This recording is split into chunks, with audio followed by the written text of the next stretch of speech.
क्या क्राइमिया में यूक्रेन घुस गया है? ये बैलिस्टिक मिसाइलों से अटैक कौन कर रहा है?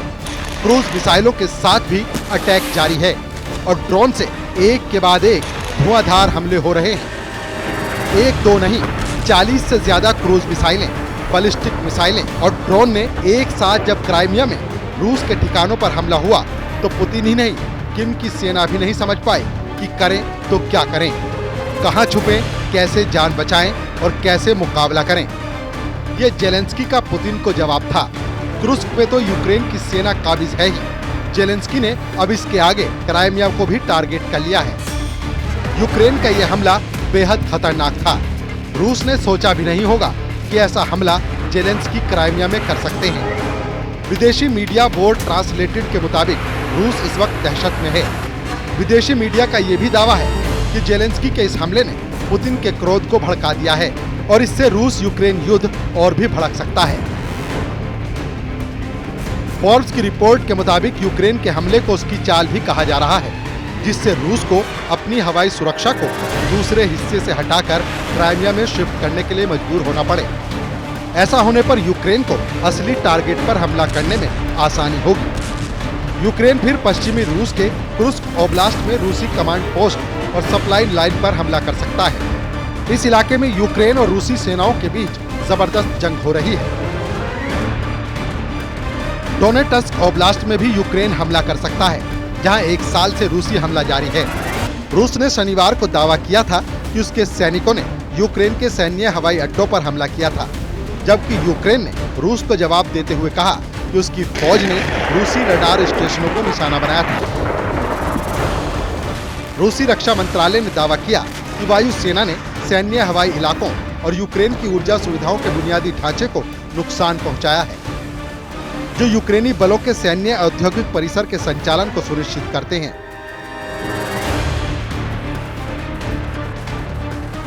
विदेशी मीडिया की रिपोर्ट के मुताबिक रूस के क्राइमिया में अटैक के लिए यूक्रेनी वायुसेना ने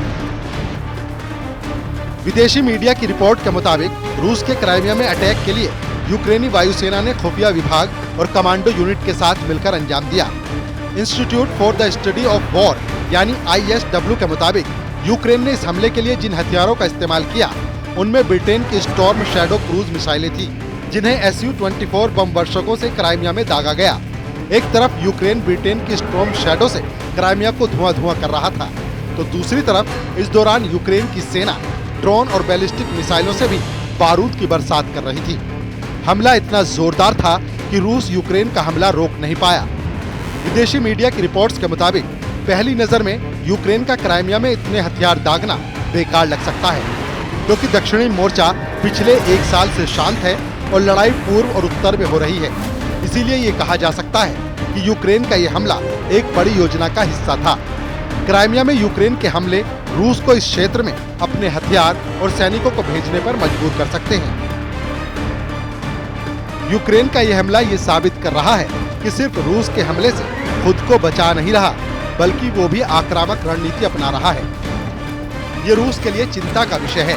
हम आपको कुछ ही मिनटों में इस हमले के पीछे यूक्रेन की रणनीति दिखाने वाले हैं, लेकिन उससे पहले देखिए कि पुतिन की गोद से यूक्रेन ने कुर्स्क इलाके को कैसे छीन लिया था। यूक्रेन ने अगस्त में रूस के कुर्स्क इलाके में अचानक हमले किए थे। इस दौरान यूक्रेन ने कुर्स्क के एक बड़े इलाके पर कब्जा कर लिया था। रिपोर्ट्स के मुताबिक यूक्रेन ने कुर्स्क प्रांत में 1376 स्क्वायर किलोमीटर जमीन पर कब्जा कर लिया था। मतलब पुतिन की फौज ने जो सोचा नहीं था वो करके दिखा दिया जेलेंस्की की फौज ने। कुर्स्क में यूक्रेन का हमला सेकेंड वर्ल्ड वॉर के बाद किसी विदेशी सेना का रूस के अंदर पहला हमला था और इसने मॉस्को को हैरान कर दिया था। कुर्स्क में आगे बढ़ने के साथ यूक्रेन को उम्मीद थी कि वो इससे उत्तर पूर्वी यूक्रेन में रूसी हमलों को रोकने, रूस को पूरब से अपने सैनिकों को वापस बुलाने पर मजबूर करने और भविष्य में किसी भी शांति वार्ता में इसका फायदा उठाना था। लेकिन हुआ ऐसा नहीं। रूस ने यूक्रेन के कब्जे से 40% जमीन, 576 स्क्वायर किलोमीटर जमीन वापस ले ली है और कुर्स्क इलाके में 59,000 सैनिकों को तैनात कर दिया है। लेकिन अभी भी यूक्रेन का कुर्स्क इलाके में 800 स्क्वायर किलोमीटर जमीन पर कब्जा है। Bureau report, news 18।